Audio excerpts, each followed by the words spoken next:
নমস্কার, আপনারা দেখছেন পরগনা নিউজ। সঙ্গে রয়েছি আমি, সোমনাথ ভট্টাচার্য। সম্প্রতি সমাজ মাধ্যমে যে ঘটনাগুলো ঘটে যাচ্ছে আমাদের চারিপাশে, আপনারা সকলেই জানেন। ফের একবার অশান্ত হয়েছে নেপাল। যে ইস্যুগুলো নিয়ে উত্তাল হয়েছে নেপালের সামগ্রিক পরিবেশ, আপনারা সকলেই জানেন যে বলা হচ্ছে আন্দোলনকারীদের তরফে যে ২৬টি অ্যাপ সামাজিক মাধ্যমগুলোকে বন্ধ করা হয়েছিল, যার মাধ্যমে তারা বলছেন যে তাদের কণ্ঠরোধ করা হচ্ছে।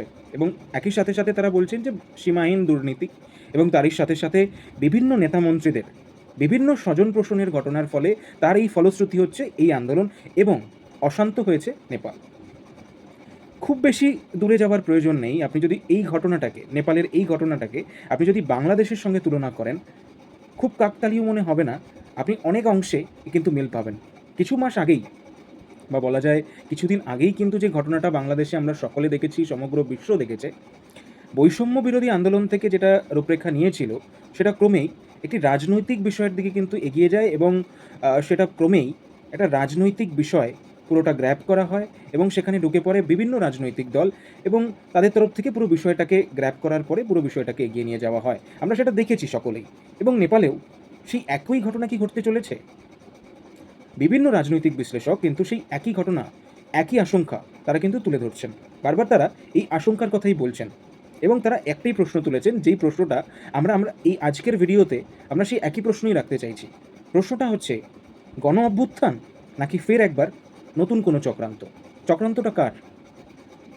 যে হাতছানি, যে আগ্রাসন বাংলাদেশের ক্ষেত্রে হয়েছিল, বা যে কূটনৈতিক বিষয়, যে কূটনৈতিক শক্তি বাংলাদেশের এই ঘটনাটাকে ঘটাতে সাহায্য করেছিল, পেছনে কি নেপালের যে এই ঘটনাটা, নেপাল যে অশান্ত হয়েছে, তার পেছনেও কি সেই একই শক্তি বা একই কূটনৈতিক শক্তি এই পেছনে রয়েছে?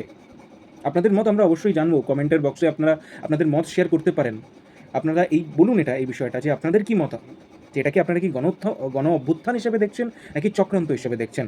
আমরা আলোকপাত করব বিষয় এবং এই বিষয়ে আমরা বিভিন্ন বিশেষজ্ঞদের সঙ্গে কথা বলেছি এবং তারা কিন্তু এই আশঙ্কার কথা তুলে ধরছেন যে এটা চক্রান্ত নয় তো, নাকি গণ অভ্যুত্থান। কেন বলছেন বিশেষজ্ঞরা?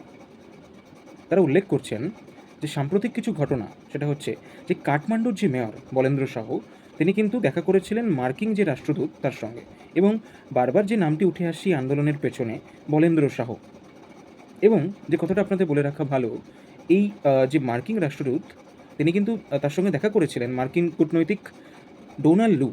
এবং বলে রাখা ভালো ডোনাল্ড লুর সম্পর্কে, বাংলাদেশ এবং পাকিস্তানের যে পালাবদল, তার পেছনে এই যে কূটনৈতিক, মার্কিন কূটনৈতিক ডোনাল্ড লুয়ের কিন্তু নাম উঠে এসছে তার সঙ্গে, যে তিনি এর সঙ্গে যুক্ত থাকতে পারেন বা এখানে তার একটি অবদান রয়েছে, এরকম কথা কিন্তু বারবার বা এই আশঙ্কা কিন্তু উঠে এসেছে।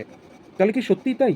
যে আশঙ্কা করা হচ্ছে, সেটা কি সত্যিই তাই? তাহলে কি আমরা আবারও একবার বাংলাদেশে যে ঘটনাটা দেখেছি, আমরা কি সেই একই ঘটনা দেখতে চলেছি নেপালে? আমরা এটাই আশা করছি খুব তাড়াতাড়ি শান্ত হোক এবং এই চক্রান্ত বা এই গণ অভ্যুত্থান কেন হলো, সেই পেছনে যে আলোচনা আমরা অবশ্যই চলতে থাকবে এবং সেই বিষয়ে আলোকপাত করা হবে। আপনারা দেখতে থাকুন পরগনা নিউজ। সঙ্গে রয়েছি আমি, সোমনাথ ভট্টাচার্য। ভালো থাকবেন। নমস্কার।